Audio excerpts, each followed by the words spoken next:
দীর্ঘদিন ধরে জমে থাকা বরফ যেন অবশেষে গলতে শুরু করেছে।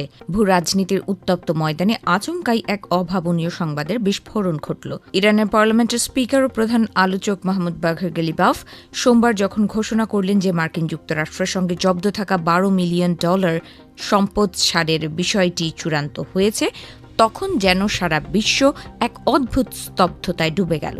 এই অর্থছাড়ের ঘটনাটি কোনো বিচ্ছিন্ন ঘটনা নয়, বরং এটি দীর্ঘস্থায়ী এক টানাপোড়েনের সমাপ্তির একটি ক্ষুদ্র কিন্তু অত্যন্ত গুরুত্বপূর্ণ অংশ।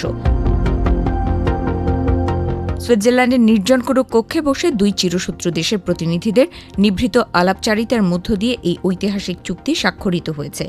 গালিবাফের ভাষ্যমতে $12 বিলিয়ন এই বিশাল অঙ্কটি মূলত $6 বিলিয়ন দুটি কিস্তিতে ভাগ করে ইরানকে ফিরিয়ে দেওয়া হবে। দীর্ঘ সময় ধরে মার্কিন নিষেধাজ্ঞার জাঁতাকলে পড়ে যে সম্পদগুলো অচল হয়ে পড়েছিল, এখন তা আবার ইরানি অর্থনীতির মূল স্রোতধারায় ফেরার অপেক্ষায় প্রহর গুনছে।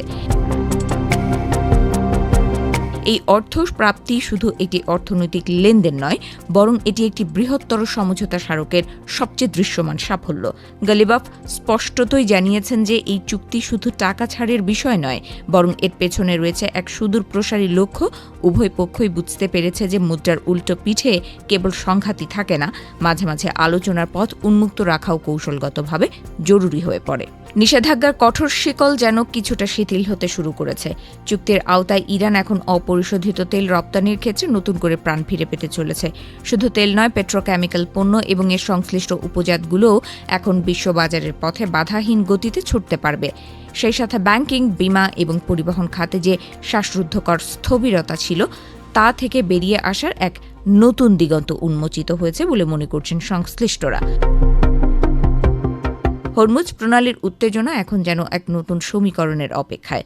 গালিবাফের মতে এই সমঝোতা শুধু দুই দেশের অর্থনৈতিক উত্তরণই ঘটাবে না, বরং বৈশ্বিক জ্বালানি পরিবহনের এই অত্যন্ত গুরুত্বপূর্ণ ও স্পর্শকাতর নৌপথটিকে সামুদ্রিক কার্যক্রমকে স্বাভাবিক করে তুলবে। বছরের পর বছর ধরে চলা অস্থিরতায় যে ভয় ও অনিশ্চয়তা কাজ করছিল, এই চুক্তি তার উপর এক প্রকার প্রলেপ দিতে যাচ্ছে। ওয়াশিংটনের অন্দরেও এই ঘটনাকে ঘিরে চলছে নানা বিশ্লেষণ। মার্কিন পররাষ্ট্র দপ্তরের সাবেক উপসহকারী সচিব হেনরি অ্যাংশার এই প্রক্রিয়াটিকে অত্যন্ত সতর্ক দৃষ্টিতে দেখছেন। তিনি ইঙ্গিত দিয়েছেন যে চুক্তির বাস্তব রূপায়ণ সম্ভবত পর্দার আড়ালে শুরু হয়ে গেছে। হরমুজ প্রণালীতে তেলবাহী ট্যাঙ্কারের নির্বিঘ্ন চলাচল এখন আর কেবল কাকতালীয় ঘটনা নয়, বরং এটি কূটনৈতিক সফলতার এক বাস্তব প্রতিফলন। দুই পক্ষই এখন এক জটিল মনস্তাত্ত্বিক খেলার মধ্যে রয়েছে। একদিকে নিজের জনগণের কাছে বিজয়ী হিসেবে নিজেকে জাহির করার প্রচেষ্টা, অন্যদিকে আন্তর্জাতিক পরিমণ্ডলে নিজের রাজনৈতিক অবস্থানকে আরও সুসংহত করার কৌশল।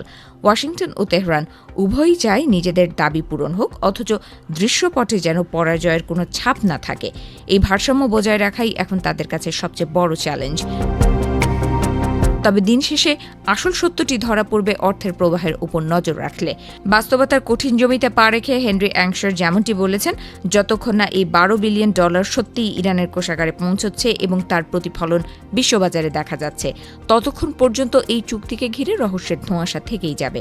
আপাতত বিশ্ব তাকিয়ে আছে এই অভূতপূর্ব ঘটনার দিকে, যা হয়তো নতুন কোনো অধ্যায়ের সূচনা করবে, নয়তো আরও বড় কোনো ভূ রাজনৈতিক মোড় নেওয়ার অপেক্ষায় থাকবে।